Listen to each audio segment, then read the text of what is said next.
Okay. I'm gonna walk over to my nice little place over here. Mm-hmm.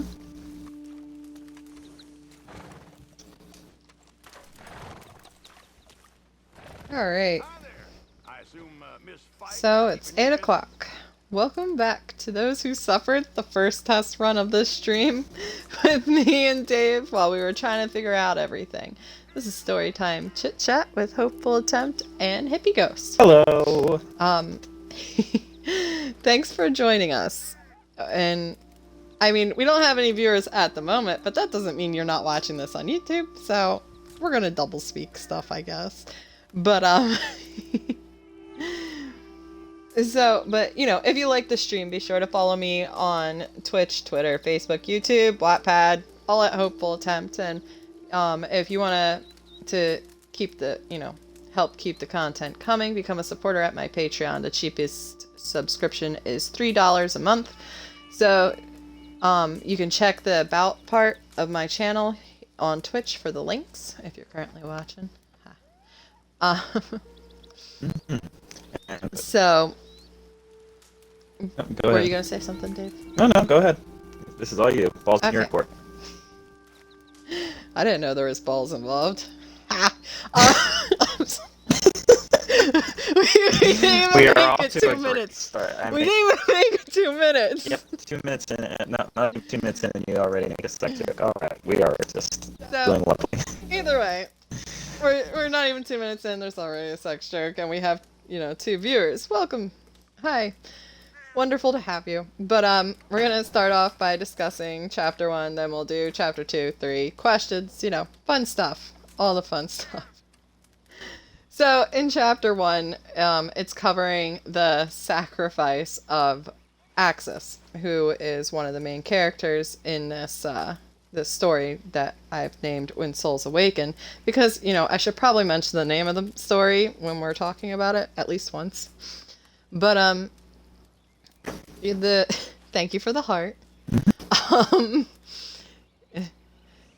So, in Chapter 1, we see 3 different characters appearing. We see Larsolus, Stone, and Axis. Stone is the chieftain of the village that the that the first part of the story is taking place. And he is sacrificing his 16-year-old son to the Phoenix god, Larsolus, because that's the god that his clan village worships. So because there's some stuff that went down before the sacrifice, but you'll see that in chapter, I want to say 4. Yes, 4. In the chapters that are released this Friday for free on Wattpad, you'll see it in that. At HopefulAttempt.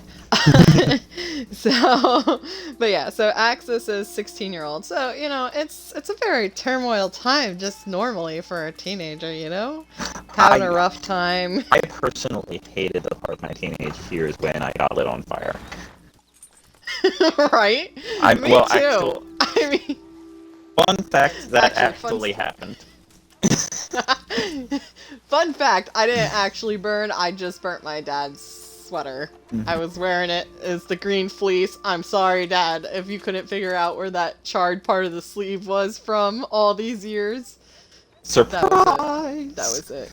It was that time when Chris was still in the Boy Scouts, and you guys let me come on the trip, called me an honorary Boy Scout. I leaned my arm on the fire, and it just melted. It melted the fleece. But, so, not even 5 minutes in, we have a confession, we have a sex joke, we have sacrificing children. Well, teenagers. Off to a great start. I mean, fun fact that I'm pretty sure that, Axis was still a virgin at this point, too, so we could probably check that off as a virgin sacrifice, even. In both senses of the word, because I think I told you virgin sacrifice originally actually meant basically somebody who has not partaken in a ritual before. So, they haven't, their blood hasn't been used in magic or anything like that. It wasn't actually supposed that's nifty. relate to sex per se. At least that's what I had read. I don't know how true that is. But, meanings change, it doesn't really matter that much anyway, because most of magic is related to meaning, so... Yeah. I'm gonna cook something on the fire. I'm just gonna keep sitting here. So... Yeah, I'm just, but I'm just, So that's not all that happens in chapter 1. I understand that there's a very, very interesting conversation occurs as well, isn't that right? Oh yeah, between the gods, yeah. The god chat is something that occurs throughout the story. It's if you're reading on Wattpad, it's differently formatted than what you'll see on Patreon. In Patreon, each god has their own font that I have assigned to them, so that way it's supposed to be a bit more mysterious, but I do what I can with the media that I have. And Wattpad doesn't allow for different fonts. But so in the God chat of chapter 1, we see Larsolus speaking to Noxera. Larsolus is the Phoenix god, as we mentioned earlier, and Noxera is a goddess, and she is known as the Warden of Hell. She's not actually the god of death or the goddess of death. That's another. She does not control the die. God of death. She does not control the die. I guess she just controls punishment. So, but I'd definitely be interested. No, go ahead. No, you go ahead. I would definitely be interested in learning more about like her duties and also just the duties of the other gods in general as time goes on. Yeah, well, more things get revealed as the story goes on, and if you're a patron, which you are, Hippie, thank you so much. You're welcome. After midnight tonight, you'll be able to go on to Patreon, and this is open for anyone that pays the support subscription, and you'll be able to vote, and the poll has the list of every god that I've determined in the world thus far, and you'll be able to vote for which one you want a small character sheet of. So it'll be a nice little treat, and it's I'm not I think I have. So on December 25th, the poll prize will be released, which is whichever one wins, I'll release the character sheet with the drawing to the best of my ability, and the other whatnot, the other information, which you can see more details on Patreon about that, but I'll release it on 25th to the public. I'll probably just put it up on Patreon and maybe Facebook, or just put the links on Facebook and Twitter. But so between going back to the God chat with Noxera and Larsolus, the two of them are actually fraternal twins, and so whenever Larsolus starts to do shit, Noxera is like, hell yeah, let me get on board with that. Otherwise, most of the time, she's pretty sensible, pretty level-headed.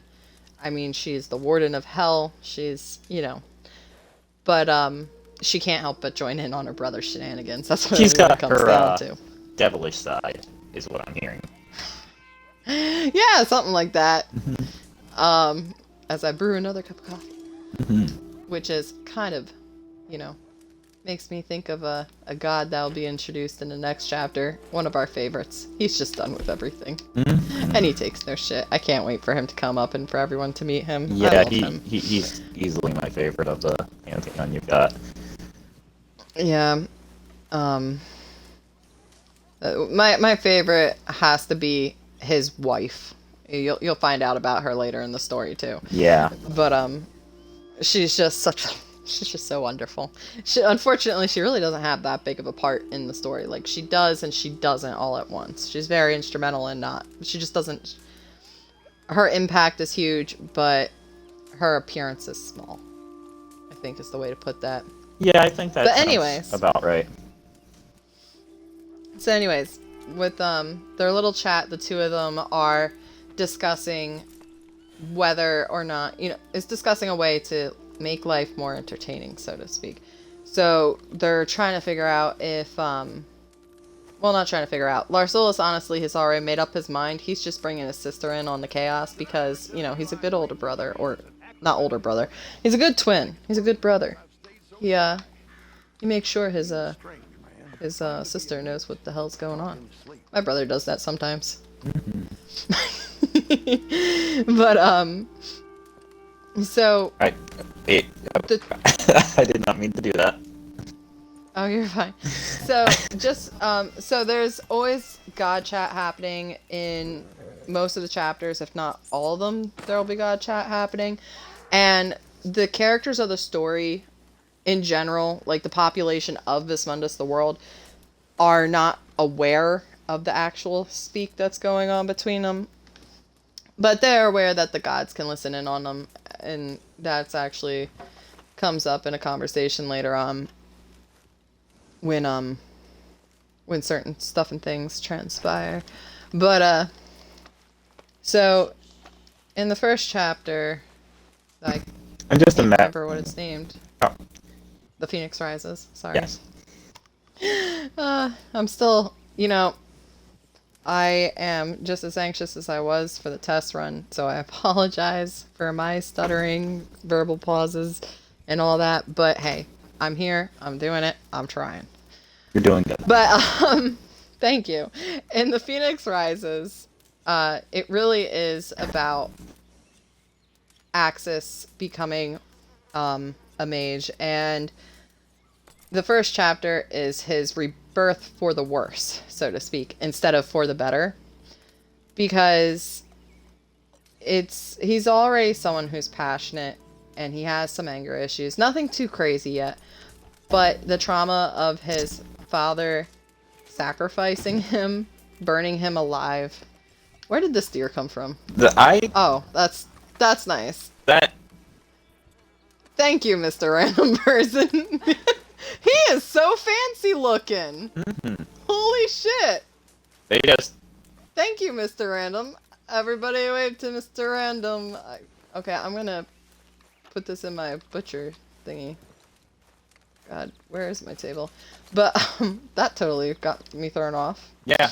I'm sure Kyle's laughing because I saw that he was watching the stream. Oh yeah. Gonna be out of supplies before too long. There you go.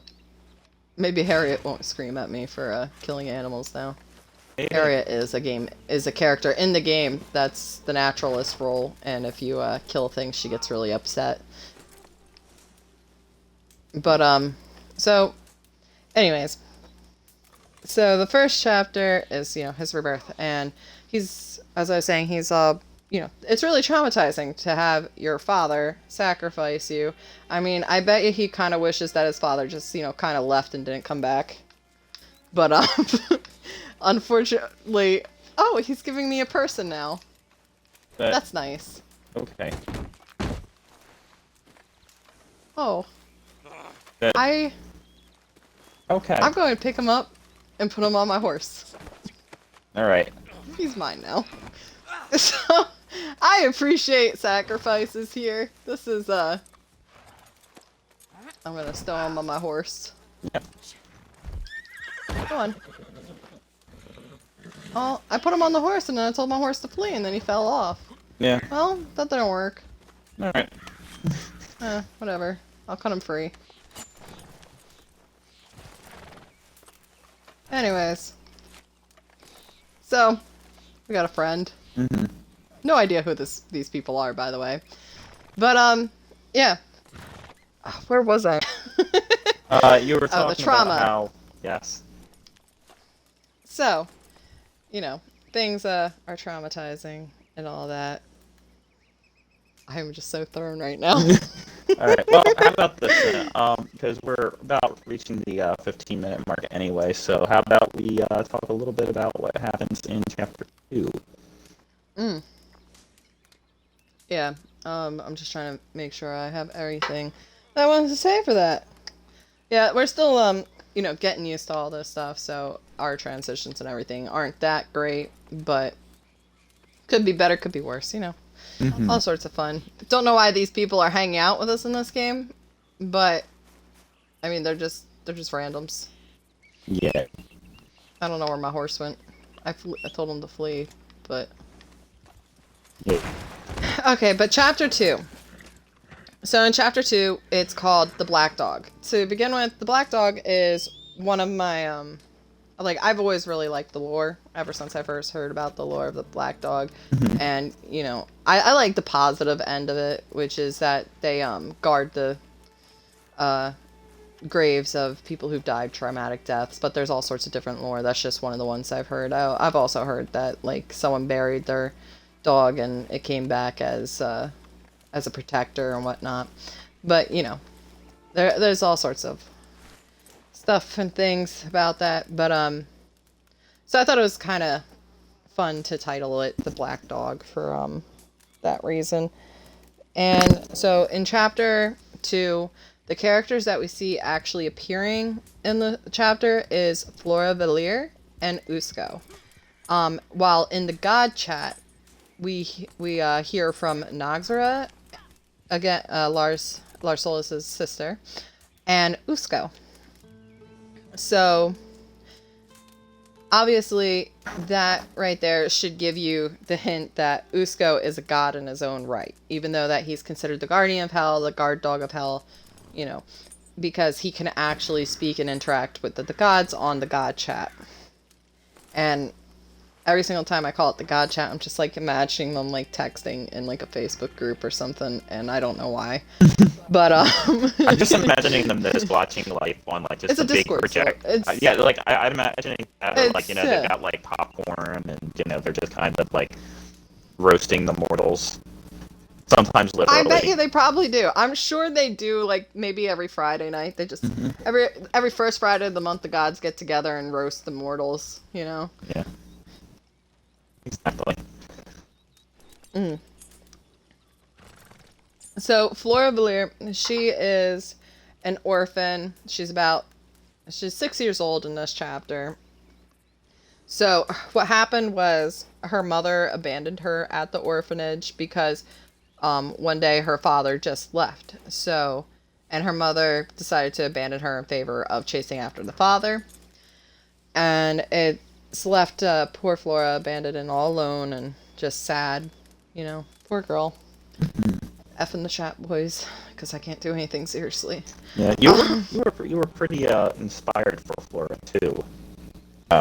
Yeah, I was.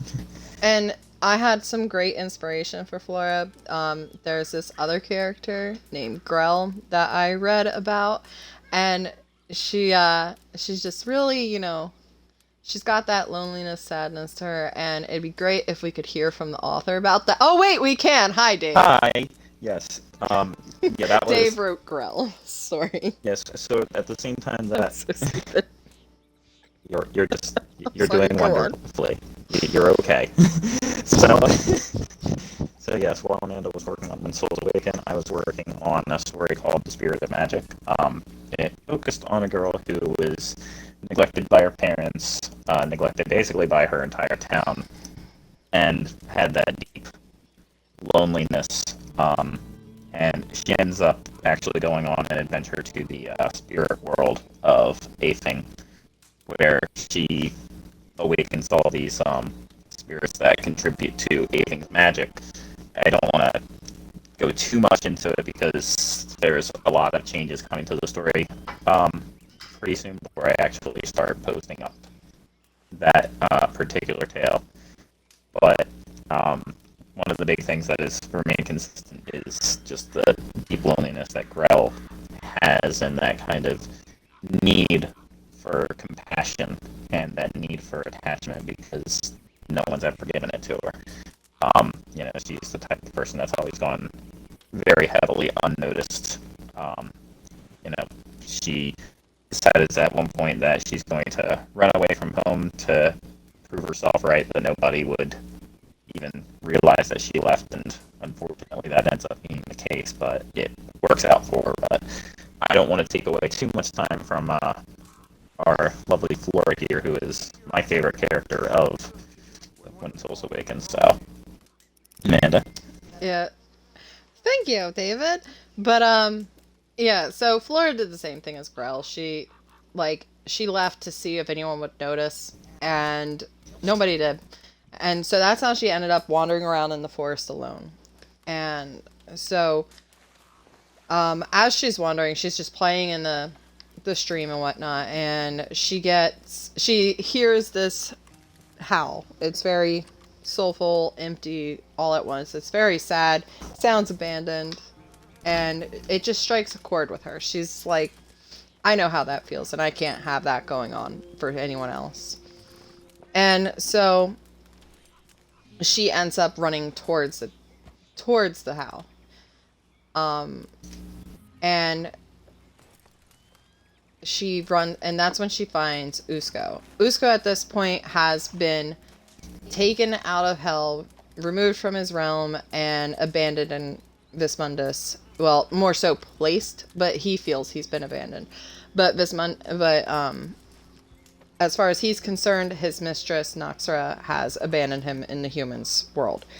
And when Flora approaches him, he uses his own unique magic that allows him to judge souls and whatnot by viewing their memories. He does this to Flora, and he finds out that, she was abandoned. She was a friend of convenience for the one person that she, started to fall for.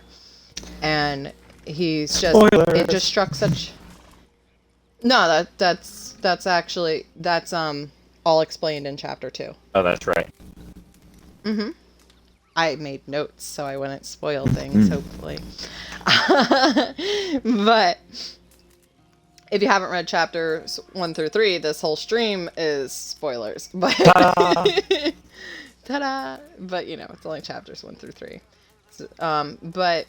So as he's viewing them, it really strikes a chord, the loneliness. It's the same that he's feeling. So he finds this deep kinship, which is why he stops the process of devouring her and actually joins her, binding his own soul to her. So this opens up a world of possibilities for Flora when it comes to the magic. But we'll see more of his magic, because he actually has his own unique magic as well as Noxra's magic. So it create, I forget where I was going with that. I'm so good at speaking, guys. You're doing But it. yeah, so, well, it's hard when you're trying to remember what's a spoiler, what's not. Oh, yeah. Well, I think you I can have like talk... 20 tabs open in my think brain. you can mention a little bit about Noxra and Usko if you want, for Yeah. their magic per se. Not necessarily specific powers, but like basically the main difference between Noxra and Usko. So, Usko's magic is going to be focused more on psychological terror, horror, that kind of... It's going to be a more terror-inducing thing for whoever he is using it against. And... Oh, I'm going to get kicked in 13 minutes. Watch out, guys. But where Noxra, hers is more about the manipulation of darkness. But this is... Oh, he also gave me a raven? Fuck. If you weren't here earlier in the stream, some person came by and gave us dead animals I got a hat to from it. add to my thing. Oh, he gave you a hat? That's a nice hat. Yeah, it's from the random player that he brought, or it's from the random player that yeah, died. the hogtied guy. Yeah. Well, the hogtied Never know guy what's gonna killed the happen around person that dropped off the animals, and I took her hat. Well, you never know what's going to happen in Red Dead Online when you're sitting around the campfire. But, when you have the white flag up, nobody can attack you, so that's all that matters. Not to say that I can't tie up Dave here, who is actually playing a character that he's named after one of his own story characters, Cecilia, but not going into that right this moment, because he's actually got a lot of work to redo on her and figure out how she goes into his stories at this point. Yeah, I mean, there are some things that I can definitely say are, very consistent with her. I mean, Darkness. yes, she is a dark mage. Primarily deals with the dead, spirits, things like that. She's going to have a troubled past involving some loss that kind of lends to that, because that does tend to fall in line. You tend to start thinking about things like the ghosts and the dead when you've lost people that are close to you. But she becomes an important character later on for another one of my characters. But I want to do my best to give her her own story as well before then let her introduction really be something special. Yeah, and she would love Noxura's powers. I don't think she'd like Noxura, but she'd like the power. It's all darkness galore. Yes. All nice and gothic. Yeah, but Noxura, abandoned her puppy, and Cecilia would never do that because Cecilia is very much a mom type of person. Yeah, she is. But Noxura doesn't. She's not really in the line of caring about, mortals and humans and whatnot. She deals with the worst in humanity because she is the warden of hell. So she's the one that's dealing with all the punishment and whatnot. Because the god of death is just like, I do die, I don't do punishment. Yeah. And he's got enough trouble. He's actually raising his own child, so That alone is just, such a difficult thing. I use the term raising loosely because his god baby's just running all over the place doing whatever the fuck he wants. Yeah, generally, whenever, and he is one of my favorite characters. He's just so sweet. Generally, whenever Cecilia raises children, it's an entirely different set of circumstances. Yeah. So, anyways, a fun fact about Usko, our guardian of the hell, our shadow hound, he's supposed to be about 12 feet tall, so he's a pretty big boy. He's a good boy too. He's the best boy for Flora. Their relationship really will just keep growing as it goes on. So, with chapter 2, it's really about Flora and Usko joining together and creating the first Shadow Mage, first Dark Mage, whatever you want to kind of title it as, because it can really go. There's several different ways that you can. When did I pick up the bird? I mean, I know I had killed a bird earlier. I know, but I didn't know I picked it up. I think I picked it up when I tried to sit down. Yeah. But, so, Flora, she's really just a sweet girl, and she really needs some people, and, as the story goes on, right now, the three main characters are separated, but they will be coming together and meeting each other, in the near chapters. So, on this Friday, anyone who, is following on Wattpad will be able to see how they meet, at least Flora and Allura. I can't remember if, but yeah, you have Flora and Allura meeting. Mm-hmm. Yeah, you don't have access. We'll also see anyone yet. Yeah, we'll see a bit more because the chapters keep bouncing around between the three characters because it's fun to see different places. Plus, Axis is going to cause some more trouble before he gets to run into the girls. Can't have gotta trauma him up a bit more before he can find some help. Gotta have him nice and ready. Everyone's getting trauma. It's like, you get trauma, you get trauma, you all get trauma. That's generally how the writing process works. I'm pretty sure out of everybody, as far as trauma goes, I probably received the most from you. But I mean, speaking of trauma... Sorry, Dave. F. You should have seen it the one time I lied to him. Like, nah, that character will be fine. Nah, that character will be fine. And then he's like, so upset. And You lied to me. I did. I killed the character. He was not happy, and it was so hilarious because I'd been telling my mom, I'm like, Mom, I have him completely believing that this character's going to be fine, but I kill him soon. And she's like, Amanda, stop. She thought it was funny, but she also thought it was mean. Which, I mean, I can't disagree. But, I mean, honestly, the first time that when I was writing, and I actually elicited, like, stronger emotions from my readers, like, I just felt so successful. I was just like, oh, finally. Which, I mean, the whole writing stuff has just really been the best thing ever. Which reminds me. Yes. In the chat, my one friend said, so to quote, I sense tragedy, because the other night we were talking and one of them were telling me about a thing and I just went, I sense tragedy. So it was great. But we're about halfway through our time here, so remember, support Hopeful Attempt on Patreon for $3 a month or more to gain access to the story as it is intended to be read, as well as an invitation to my Discord server where you can submit questions that may possibly be answered on the next story chat stream time. Because, I can't answer questions that are going to be huge spoilers. Or I'll try to answer them in ways that don't give you a spoiler. And if you hear a sad meow in the background, it's because my cat wants in my room. We can indeed hear it. He's a good cat. I did feed him before I went in here. He just wants attention. But, yeah, so if you want to see more content, please support me at Hopeful Attempt on Patreon.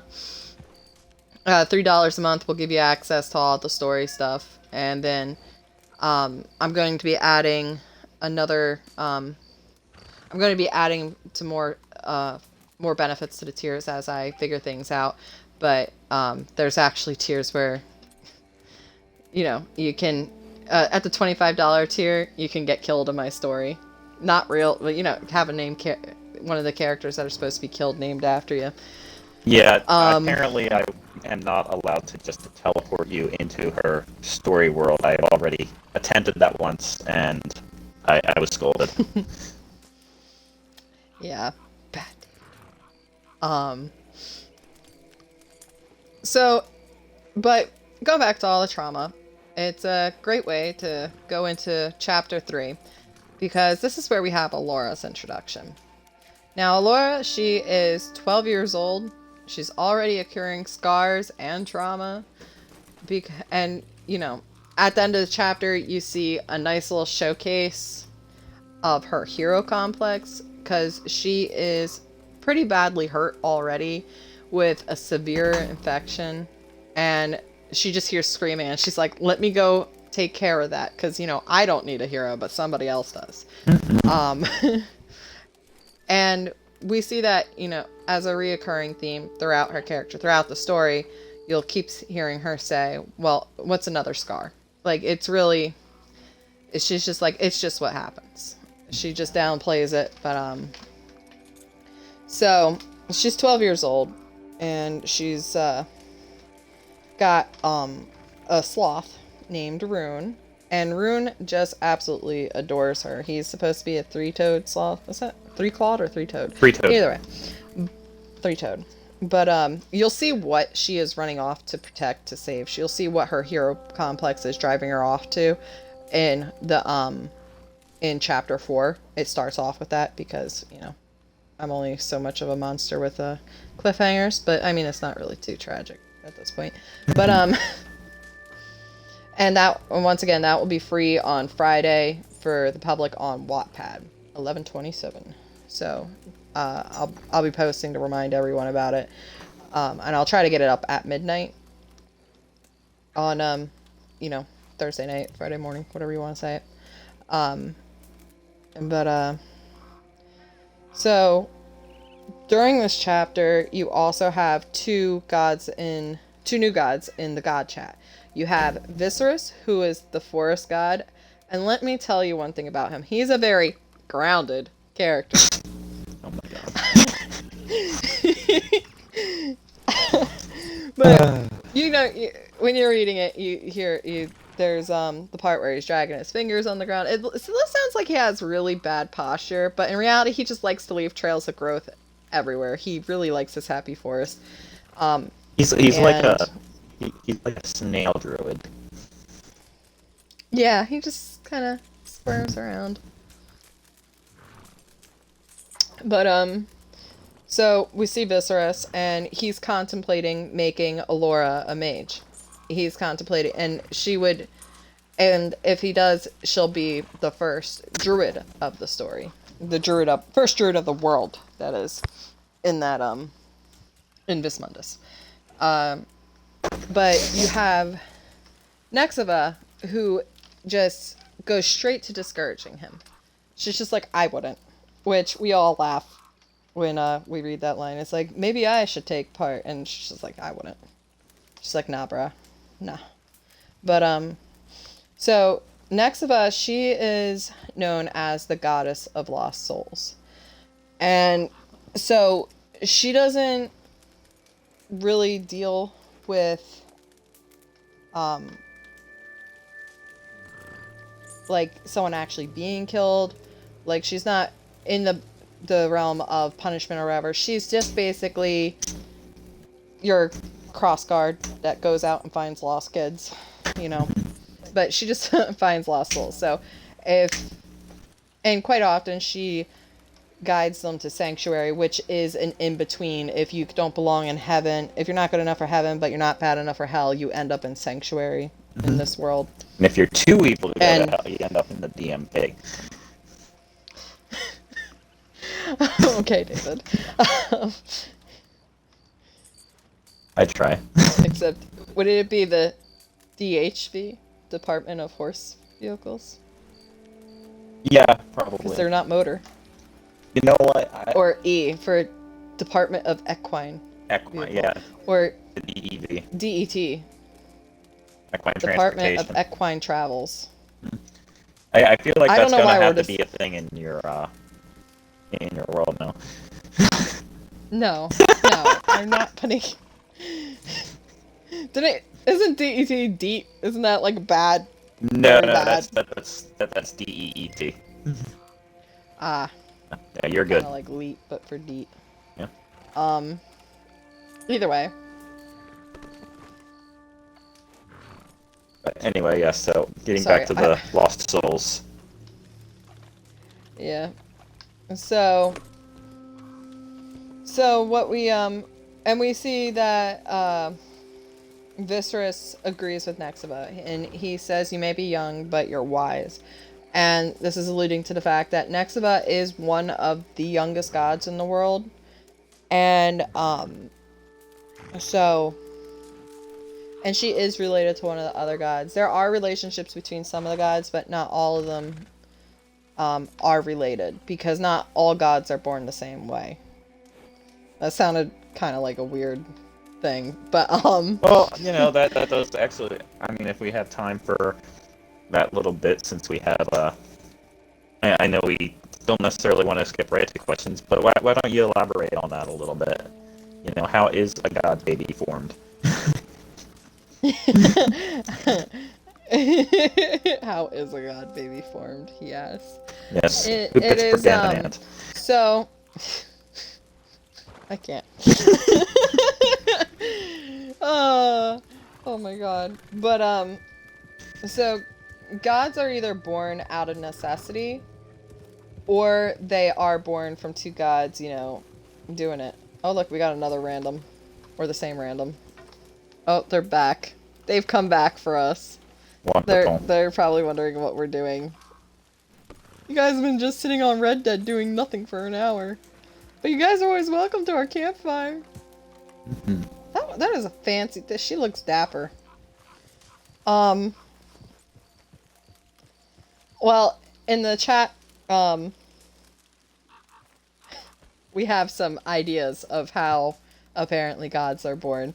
So, my one friend, Kyle, he said, when a mommy god and a daddy god love each other very much, and then he didn't finish, so I don't know. Well, you know what happens after that. They send a letter Bang, to the bang. stork. Oh, yeah, they send a letter to the stork, which leads me to my friend Z's answer here. Where is the SPS? Sloth Protective Services. Oh, wait, no. I thought that was Sloth Services at first. Ah, I'm so stupid, guys. You're not stupid. Look at me go. Be nice to yourself. So, Sloth Protection Services are currently not available, Because most people in the world just don't know what the fuck a sloth is in Vismundus. Let's face it. Most of them are too busy trying to decide if the gods are going to smite them today or tomorrow. No, I'm just kidding. The gods are actually, they do their own shit. Next Thursday at 7 they're active, Central. but they're not too active. But they're actually moving out of a calm, quiet time and moving into a time of chaos where they are going to be interacting more because this Larsolus's interference of giving a mortal powers is going to catalyze a lot of bullshit for the gods and the humans and the creatures and everything in between. But sorry, that was a fun little song. But yeah, so Nexava is one of the youngest gods. She's a goddess. But she's afraid of another god that is named Abervis. Nothing. Well, you'll hear a little bit more of why in the following chapter. But she is probably, even though she's one of the youngest gods, she is being the most sensible about this. Because none of the other gods are trying to stop or dissuade Larsolus. They don't give a shit what he's doing. They're just like, whatever, not my problem. Even though, little do they know, it will be their problem. And Nexava is trying to, and part of her drive is the fact that she is the goddess of lost souls. And she's not sure what's going to happen with these souls when they get transformed. But her more pressing issue is she's really worried about what Abervis is going to do when he finds out that, the mortals now have his, the god's powers. I mean, and the mortals are becoming mages, but they're not actually getting the same level of power as gods do, because they wouldn't be able to handle it. It'd be destructive to themselves. But anyway, we also got plenty of questions to answer, so I'm just gonna move on to our little questions portion. But right. So these are questions that have been submitted. I say submitted, I use that term loosely because I don't have a lot of Patreons yet. So I also went and badgered my friends who I love dearly that have been so super supportive, and I just want to say thanks to my my founder supporters, Dave and Austin, and my mom, and one of my other new supporters who is Z. He's been reading my stuff and giving me feedback, and I really appreciate it, and I appreciate Kyle and Lauren and all for giving me vocal support as well as liking my stuff and whatnot. I really appreciate all you guys. So the first question that I got was, why did Axis's village choose Larsolus instead of some other god to make a sacrifice to? Was it because of the cold, or do certain gods have certain areas where they see more worship? So throughout Vismundus, they worship the gods, and different places have different interpretations of the gods. Where Axis's village was having a freezing issue with their crops and their food supplies, and so they tried to appease their phoenix god, and they interpret the phoenix god as more along the same lines of how others might view the god of life, because the phoenix is being born from the ashes of itself. So, in general, his village just worships Larsolus. It's their deity. I guess, I don't know. He's their chosen deity based on their circumstances. Yeah, because they like fire. They live in a cold area. They're having a good time. I mean, they're not having a good time. Otherwise, he wouldn't be sacrificing his firstborn son. I mean, generally, yeah, you need a little bit of hardship in order to resort to something like that. Yeah, just a little bit. Just a little bit. As a treat. As a treat. Yes. I appreciate you. I appreciate you too. So, So yes, there's that. You want me to read the questions aloud for you, so that way it's not. Yeah, go ahead. Yeah. All right. So the next question we have then is, how do gods differ in terms of how they're viewed by their followers? Since we're still talking about the gods, and all. So, some of the gods, of how they view their followers. So, some of the gods view their followers as low as pests, while others, like Larsolus, he thinks that his followers are kind of like fun toys to keep around. He likes to mess with them, which is kind of why he has that genie approach to Chieftain Stone's request. Because Stone asks for him to save his village from starving to death, and from starvation, that is, and he answers it by giving Axis the power to chase his revenge, because he's like, you can't starve if you're dead already, It solves the problem. Not very well. But there's other gods who absolutely appreciate or adore their followers, or, they're just like, okay, that's cool that they're there. It's nice to see you. They wave to you when walking by in the hall, if they walk by you in halls. But like but like Viserys, he's not super interactive with his followers, but he views all life as precious, so he really does appreciate his followers. But that's about what I got for that. Well, so, I know this isn't one of the questions on here yet, just since we brought him up earlier. So, when you say he views all life as precious, exactly how far does that go? Does he view everything down to like the cells, or like the zygotes or anything like that, or is it more of he appreciates the value and the sanctity of life to the where people can enjoy it type of thing? The second part. The second part, right? No, so Viserys, he really does think all life is precious, but he doesn't think life should suffer. If it's unwanted life, he's just like, don't make it suffer. Like, there's no point in it. And it's something that he appreciates from Alora as they continue with it. Yes.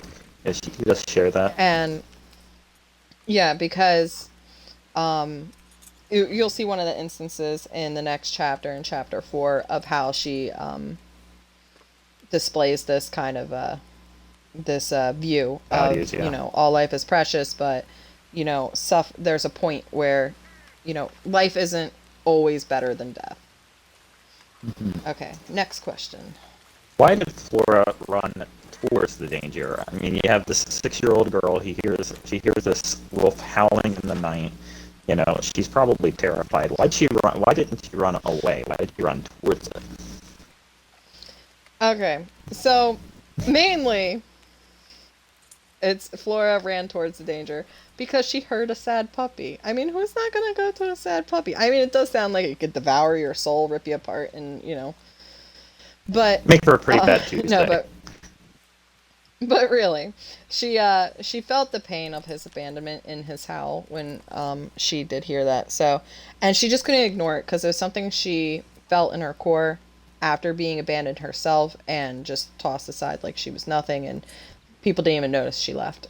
So she just had to go and rectify it. Her fear was overtaken by the horror of what he must have gone through to sound so upset. All right. There you go. Next question. Why a sloth? Because I like sloths. Next question. All right. The next one was going to be, who is this god Nixiva afraid of? But we already kind of covered that. If you want to go over it again real quick. So Nixiva is afraid of the god named Abervis, and you'll hear more about him throughout the story. He's a pretty big player. Okay. Do the gods only cover major aspects of the planet and cosmos, or are there gods of mundane things like toilet paper and embarrassing memories? So this brings back that some gods are born out of necessity, so to speak. So it is possible for mundane gods to exist. However, they haven't appeared in the story, so I don't have any planned. So yeah, that's what I got for that. All right. What inspired your gods? So I've always been a fan of the idea of multiple gods, and my inspiration overall, it varies between each god. But overall, I wanted to see a story where the gods were just like, let's fuck around and find out, rather than, this prophecy has told, my prophecy has, instead of having some divine reason for their initial involvement, I decided that it was really just going to be some bored guy being an asshole. So it's more And like yeah, the careful. it's more like the Greek pantheon then, where the gods are very fleeting and everything. Yeah. Yeah, so... But, yeah, so it is possible for mundane gods to exist. It's just they're not really covered in the story. Alright. Was Axis' dad always such a dick? Yeah, he was. Pretty much. I mean, his name is Stone, and it is representative of the kind of man he was. And he's never been a warm or loving man. But, I also had another question about another version of, one thing I'm sorry, I can't speak. Okay, let me try that again, guys. You got this. So, to add for the what inspired my gods, I forgot to mention, that, sometimes the inspiration is, like, really random, like, just like a post on Facebook or something like that, or even a meme. But, there was one comic that actually inspired the entire relationship that I have between two of the gods, and this comic's been around for a while. I'll put a link in for it, but it's the one of life being in love with death. It says, life and death have been in love for longer than words can describe. Life sends countless gifts to death, and death keeps them forever. So this inspired the relationship between the goddess of life, Anima, and the goddess of death, Morsamum. And it's specifically, it was the one where it looks like two cloaked beings and a turtle being passed between them. I've always loved that. But I'm going to post the link in somewhere in the YouTube. I'll post the link. Yeah. Because I'm not sure how to do that with my Twitch. But it'll be on Twitter too. All right. Sounds good. So, next question is, does Axis' soul scar tingle? Or does he, feel anything there at all? So, he doesn't feel much of anything besides anger. F. But, no. I make myself laugh. So, referring to the door, like the actual soul door, there's no scar on his soul himself. That's just, it's like opening and closing a door. However, if you're talking about physically on him, like the one that his father carved into him, it acts and feels like any other scarring to him. So maybe I haven't had a scar that big across my chest, so I don't know. I've been fortunate to not have large scars. But anyway, next question. All right. What do different soul forms taste like? See, I'll take any question just about, as long as it's not a spoiler. So I heard that the human soul kind of tastes like pork peppered with despair, but there's nothing really out there tasting them right now, so I can't really confirm or deny. Yeah. At least nothing I've talked to that's been tasting them. I mean, based on come experience, I would say it tastes more like ham and disappointment, but they were close. Ham is basically pork. It's the same type of meat. What? The same there is a animal, curing process. It's the same animal. The same animal, David. That's what I meant. I am so sorry. Watch, I'll never have any audience because I made the mistake of saying that. No, you'll have a great audience. All right. In fact, you do have a great audience. You have the whole 4 people that are just all lovely people. And one of them is even saying that the soul scar tickle, according to him, apparently he has a chest scar. So. Oh yeah. Thanks, Z, for the insight. Yeah. Yeah. So. Oh, that's nifty. All right. So. But yeah. Next question. What is the next question? Can the girl actually understand her sloth, or is she just assuming what it's saying? So she can't understand him in the sense of a normal conversation, like, how are you? I'm good, but by the way, your name irritates me, or something like that. But it's more of a feeling of a concept that's understood, kind of like when I look at, when I'm looking at my dog when he isn't happy and his tail droops, but it's a deeper understanding than that. But it's kind of that same concept where like you're getting the vibe. It's more Yeah, of a it's the, vibe thing. So I guess I if think you're an it's empath, you would understand it better, or if you understand what empaths are, except it's more of a conceptual feeling than a emotional feeling. yeah, it's I think it's like a sympathetic feeling or something like that. I forget the exact term for it, or emphatic connection. But yeah. All right. All right. Yeah. So I had somebody ask, why does Maroon think he has any business being as cute as he is? So his cuteness is a survival mechanism. I mean, he is helpless and he needs a caretaker. And Alora's a caretaker with a hero complex, so he's pretty set up. Game, set, match. All right. That's a future reference to another god. All right. Game, set, match. Are there any myths that aren't inherently about the gods? Does Mundus have a Santa Claus or an Easter Bunny, or whatever? Probably. All That's right. all I got. Probably. Right, and you know what? That is actually the last question that we have. So unless anybody in the chat has anything.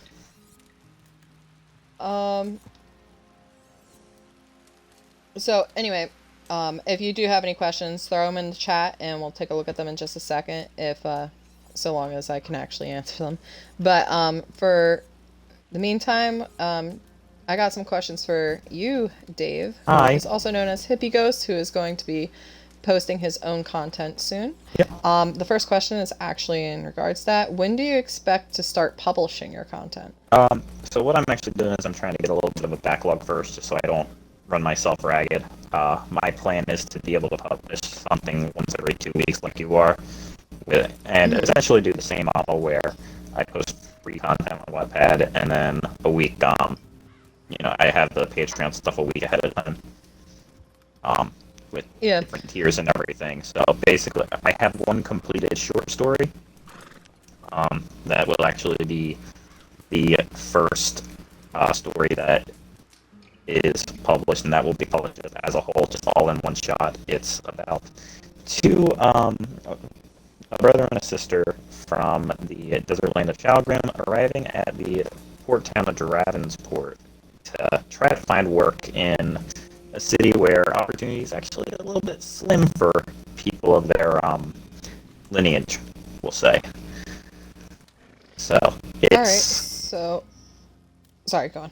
I was just going to say, so that's my first one, but I'm working on several stories at once because my plan is to be able to just bounce back and forth between them to kind of not overwhelm readers, but also so that way people get different tastes. Plus, if there's a particular story that people really want to see, I can start focusing on that one more. All right. So, how long have you been working on Athing as a whole? So I originally came up with the continent of Athing when I was a kid. I was very heavily into works of like Tolkien, for example, and actually similar to how he wanted to kind of build a world and everything for his languages and his maps.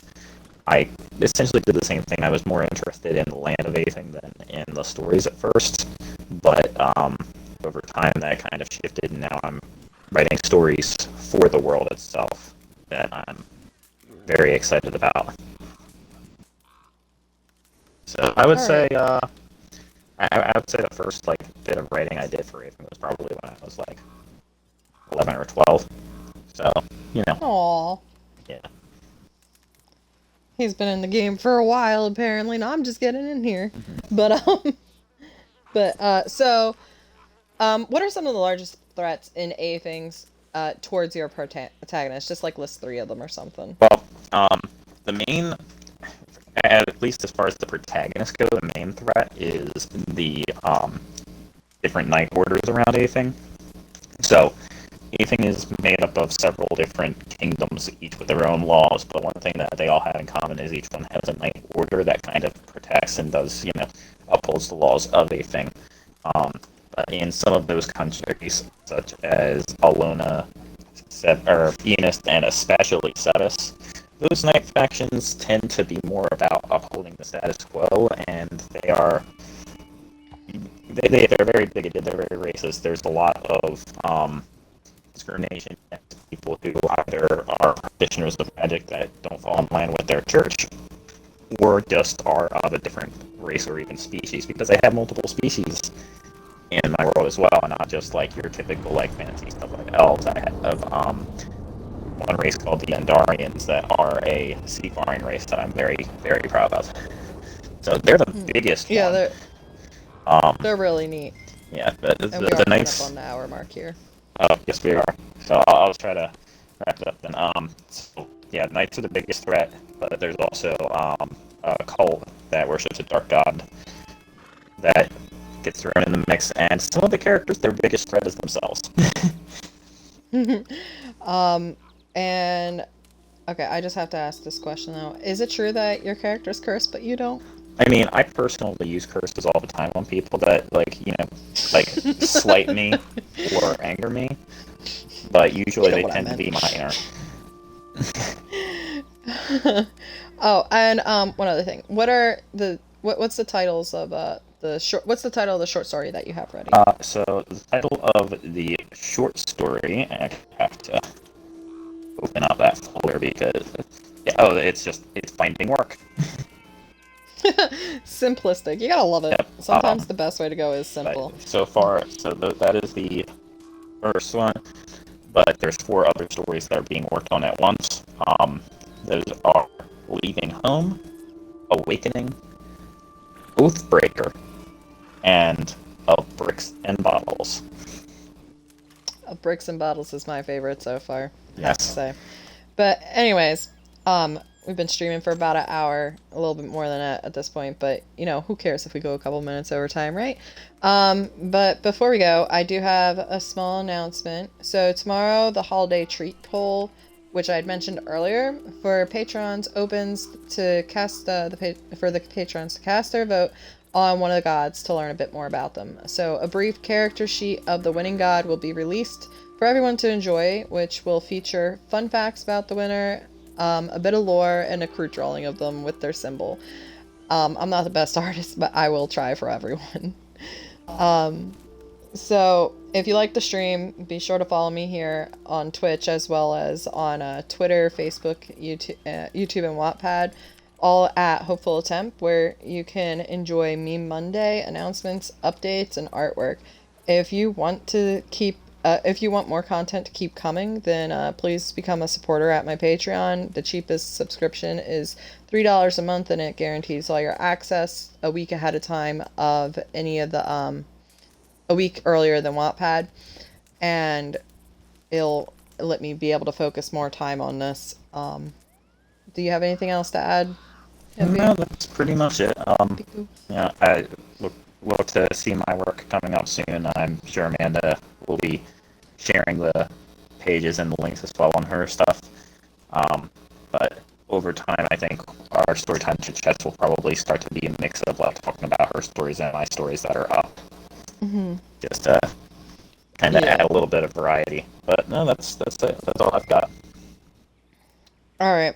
So thanks again for everyone who's watched. Your support means everything to me, whether it's just liking, sharing, or whatever, because I know not everyone can afford to fund my stuff here. So, but just liking and sharing so I can grow my audience, it really helps. And plus, as soon as I get a new like, I'm screaming at someone about it, how excited I am. Mm-hmm. I wish I was exaggerating, I but can I'm absolutely not. confirm that.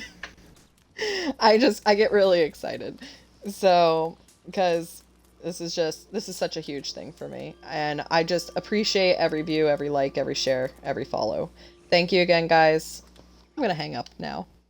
Click. Have a good night, everybody.